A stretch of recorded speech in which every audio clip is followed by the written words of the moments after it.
कांग्रेस नेता जयप्रकाश जेपी का बड़ा बयान। इंडिया न्यूज हरियाणा से खास बातचीत में बोले जयप्रकाश, बीजेपी पर निशाना साधा। बोले कि पुलवामा अटैक की वजह से 2019 में बीजेपी जीत गई थी, 2019 में ही सत्ता से बाहर नहीं तो हो जाती। मेरा मुकाबला बीजेपी से था, किसी परिवार से नहीं था। कांग्रेस नेता जयप्रकाश जेपी ने इंडिया न्यूज हरियाणा से खास बातचीत में कहा कि मेरा मुकाबला किसी परिवार से नहीं था, मेरा मुकाबला बीजेपी से था।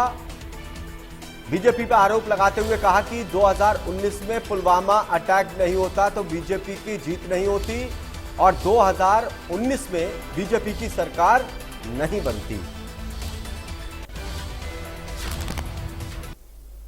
हमारे साथ हिसार से कांग्रेस के निर्वाचित सांसद जयप्रकाश जी, जो कि पूर्व में केंद्रीय मंत्री भी रहे हैं। सर, ये जो चुनाव परिणाम था, हरियाणा को तो कहें एक बड़ा फीडबैक, बड़ी वापसी हुई है। किस तरीके से हरियाणा की दृष्टि से इन नतीजों को देखते हैं? देखिए, हरियाणा का एक दिन का नहीं है ये।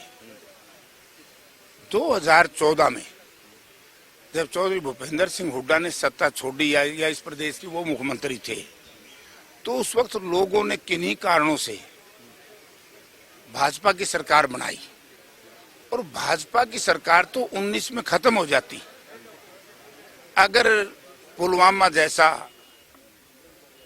जो दुर्घटना कहिए या कांड कहिए, और उस वक्त लोगों के दिमाग में आई कि हमारे सैनिक शहीद हुए हैं, अर्धसैनिक बल के लोग, वो बुरा किया है हमारे शत्रु देश ने, तो लोगों ने भावनात्मक तरीके से भी मोदी जी ने सर्जिकल स्ट्राइक की है।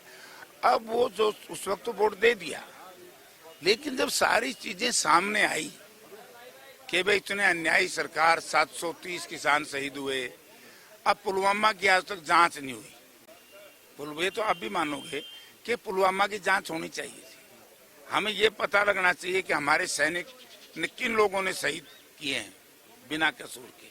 वो जो 2 नॉन बुलेट प्रूफ बसें थी, उनका कैसे पता लगा? विजिलेंस या सर्वेलेंस कहिए, इंटेलिजेंस कहिए, वो कहाँ किस जगह पर खामियां रही हैं, वो उजागर करना चाहिए था। तो हरियाणा पे अब कितना असर रहेगा 5 सीटों का आना, इसको किस तरीके से देखते हैं आने में? क्योंकि हरियाणा में चुनाव खत्म नहीं हुआ, अब अगला शुरू हो चुका है विधानसभा। चुनाव हमारा शुरू है, मीटिंग लेके आया हूँ, अभी गड़ा कहाँ ठीक हुआ है।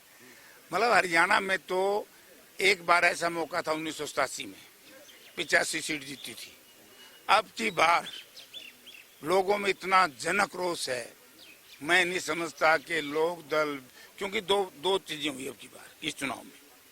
एक तो लोक दल और जेजेपी को मान लिया वोट का टू, भाई तो बीजेपी के लिए काम कर रहे हैं। ये तो आपने नतीजे देख लिए होंगे, यानी कि जेजेपी, मैं मेरे हिसार पार्लियामेंट क्षेत्र की बात करूं, जेजेपी की वोट बसपा से भी नीचे आई है।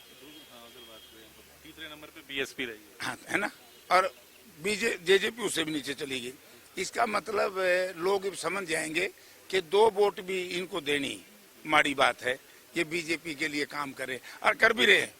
कुरुक्षेत्र के चुनाव के जो नतीजे हैं, तो आप ये देखिए, अगर अभय सिंह चौटाला वोटों का बंटवारा ना करता, उसने तो केवल 70-72 हजार वोट मिले, तो वहां हमारा आम आदमी पार्टी जीत जाती। और करनाल में अगर इस मराठे को ना खड़ा करते अभय सिंह चौटाला एंड कंपनी, तो हमारा बुद्धि राजा जीत जाता। लेकिन आपका तो मुकाबला ही चौटाला परिवार के साथ था। 3 उम्मीदवार आपके सामने चौटाला परिवार के थे, रणजीत चौटाला, नैना चौटाला, सुनैना चौटाला। इनसे मेरा कोई मुकाबला नहीं था। परिवारों का परिवारों से कभी मुकाबला नहीं होता, वो तो जाति पे लड़ाई हो जाती है। मेरी लड़ाई थी भाजपा से। अभी भाजपा का साथ दे रहे थे तो मैं क्या वहां पे फंस गए, इन्होंने मेरा साथ दे देते तो फिर क्यों फंसते है। मेरी लड़ाई रणजीत सिंह जी से भी नहीं थी, ना मेरी लड़ाई लोकदल से थी, ना जेजेपी से थी। हमारी लड़ाई थी भाजपा से, भाजपा के कुशासन के खिलाफ, भाजपा की गलत नीतियों के खिलाफ। अब उसमें सारे फंस गए, मैं क्या कर सकता हूँ। एक प्रश्न जरूर पूछूंगा, प्रश्न भी उठ रहे हैं। अभी हम कैप्टन अजय यादव से बात कर रहे थे, वो कह रहे हैं कि टिकट ही गलत वितरण हुआ है, करनाल में भी गलत हुआ है, भिवानी में श्रुति चौधरी को मिलती, किरण चौधरी परिवार को मिलती तो वो जीत जाते, गुड़गांव में कैप्टन को मिलती तो वो जीत जाते। ये जो तमाम बातें आ रही हैं, 5 तो जीत गए, लेकिन बाकी जगहों पर टिकट वितरण का प्रश्न उठ रहा है। इसमें मैं नहीं बढ़ता चक्कर में, ना मैंने बेरा, लेकिन मैं एक बात जानता हूँ, अब की बार से बढ़िया टिकटें कभी नहीं बनी, मैं ये जानता हूँ। कहाँ कोई गलत हुई है, ठीक हुई है, वो लोग जाने। तो आगामी विधानसभा मानते हैं एक बड़ी मजबूती की ओर आप देख रहे हैं? नहीं, अब की बार तो लोगों ने देख लिया कि चौधरी भूपेंद्र सिंह हुड्डा की लीडरशिप हरियाणा प्रदेश में, मैंने बताया था ना, 14 में भी भूपेंद्र सिंह हुड्डा की जो पॉलिसी थी, लोग उस पे वोट देना चाहते थे। अब खराब कर ली कांग्रेस ने। उसमें हुड्डा साहब का क्या कसूर है? मेरा टिकट क्यों कटाया? मेरा टिकट कटा तो कैथल में साफ कर दी, मैं आजाद जीत गया।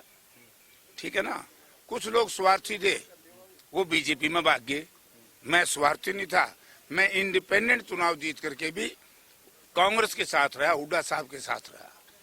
तो विधानसभा चुनावों को लेकर के भी काफी आश्वासन का कहना है कि टिकट वितरण इस बार बहुत बेहतर हुआ है, इसलिए ये नतीजे रहे हैं।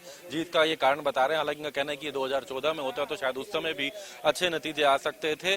फिलहाल इनका कहना है कि एक बड़ा बेहतर अच्छा टिकट वितरण होना ये कांग्रेस के पक्ष में रहा है। हालांकि इनेलो और जेजेपी, उनका कहना है कि उसको लेकर स्थिति स्पष्ट हो चुकी है, लोग समझ चुके हैं। वोट काटने वाले, इनका कहना है कि उनको कैटेगरी में इस बार हरियाणा में देखा गया है।